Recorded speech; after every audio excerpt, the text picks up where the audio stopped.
আজ হলো 25শে বৈশাখ আর ঘুম থেকে উঠেই দেখো আমার মুডটা পুরো অফ হয়ে আছে, কারণ আগের দিন সন্ধ্যেবেলা আমি একটা নাচ তুললাম আর সকালবেলা উঠে দেখি বর ফোনটা নিয়ে চলে গেছে। তাই মাথাটা ভীষণ গরম ছিল, তাই রাগ করে চলে এলাম রান্না করতে। হ্যাঁ, ঠিকই শুনছো, আমার রাগ হলে আমি একটু রান্নাই করে ফেলি। এখানে বানিয়েছিলাম চিংড়ি ভাপা আর শাশুড়ি বানিয়েছিল মাছের ডিম দিয়ে পুঁই শাক।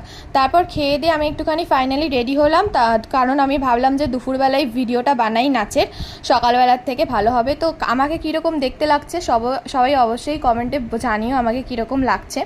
তো রেডি হয়ে যাওয়ার পর আমার এখানে ভাগ্নি এসেছিলো, মানে আমার ননদের মেয়ে, ওই এখানে ভিডিও শ্যুটটা করে দিচ্ছিলো আর আমি ছাদে করেছিলাম।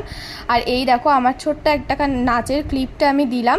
তোমরা যদি আমার ফুল নাচটা দেখতে চাও তাহলে কিন্তু আমার প্রোফাইলে চলে যাও, ওখানে ফুল নাচের ভিডিওটা আছে। আর এখানে সন্ধ্যেবেলা আমরা সবাই মিলে ম্যাগি খাচ্ছিলাম, আর বৃষ্টির এখানে প্রজেক্টের কাজ দিয়েছিল স্কুল থেকে কোটি কোটি, সবাই মিলে করেও হিমশিম খেয়ে যাচ্ছি। তো আজকের মতন ভিডিওটা এইটুকু, কেমন লাগলো অবশ্যই জানাও, আর ভালো লাগলে সাবস্ক্রাইব করো।